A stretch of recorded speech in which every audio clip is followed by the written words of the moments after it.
Spaghetti Manners by Stephanie Kalmanson and Lisa McHugh Karsten.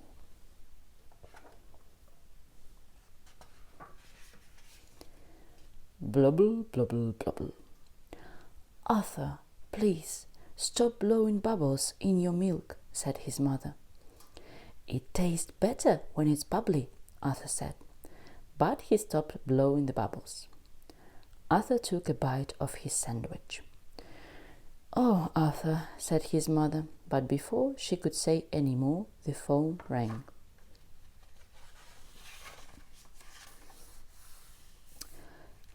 Grandpa is coming to dinner tonight, said Mrs. Alligator when she hung up. Hooray, said Arthur. Can we have spaghetti? That's a good idea. We can make it together, said Mrs. Alligator. I'll call you when it's time to start. Arthur went to his room to play with his space set. Would you like spaghetti for dinner? He asked his astronauts. What? You say you don't want spaghetti floating around in your rocket ship? You say you would get all tangled up in spaghetti? Arthur laughed at the thought. What a mess, he said. Then he began the countdown. 10, 9, 8, 7, 6.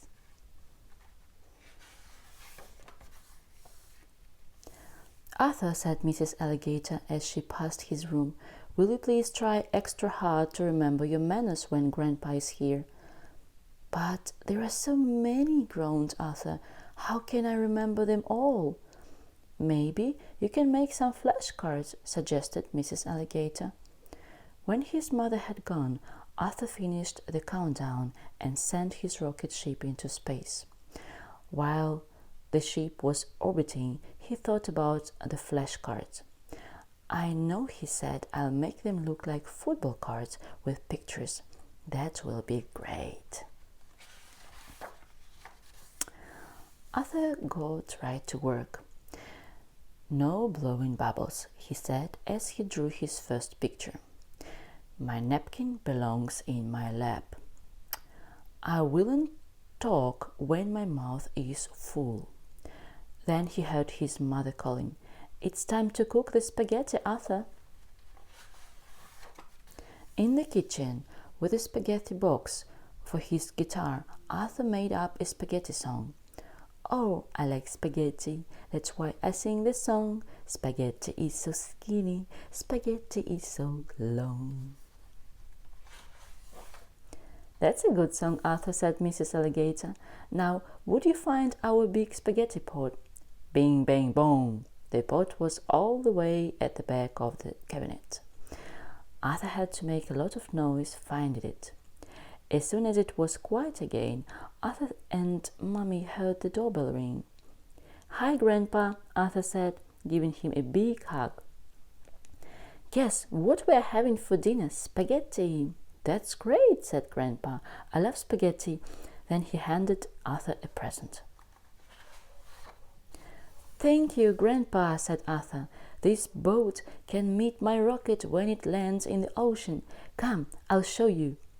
Arthur and his grandma played together until Mrs. Alligator called them to dinner. Then Arthur grabbed his flashcards and followed his grandpa to the table. As soon as he sat down, Arthur placed his napkin in his lap. Then he took a drink of his milk and didn't blow one bubble. Would you like some bread? Asked Arthur's mother. Yes, please, Arthur said. While Arthur was eating his bread, Grandpa asked, How is school? Arthur pointed to his mouth to show that he had to finish chewing. When he had swallowed the last bit, he said, School is fun. Finally, Arthur's mother served the spaghetti. She filled Arthur's bowl to the top. Yum, said Arthur. He reached into the bowl and grabbed 2 big handfuls of spaghetti. Oh, said Arthur when he saw the look on his mother's face. He knew he shouldn't eat spaghetti with his hands. Arthur looked at his flashcards, but they were no help at all. Don't worry, said Arthur's grandma. You've had very good manners today. You've made me feel welcome. That's what manners are all about." Grandpa gave Arthur a big hug. "Now, I think you're going to like learning spaghetti manners," said Grandpa. "Watch what I do." Grandpa put his fork into his spaghetti. He lifted the strands up high and put a big spoon underneath. Then he began to twirl the spaghetti till it made a neat little bundle.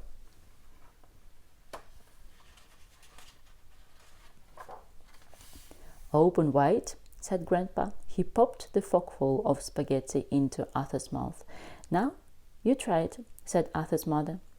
Arthur put the fork into his spaghetti, his spoon underneath, and began to twirl it just like Grandpa had. While he was twirling the spaghetti, he made up a new song. "Oh, I like to twirl spaghetti because it's so long. Twirling, curling, round it goes." Then, in a flash, it's gone. The end.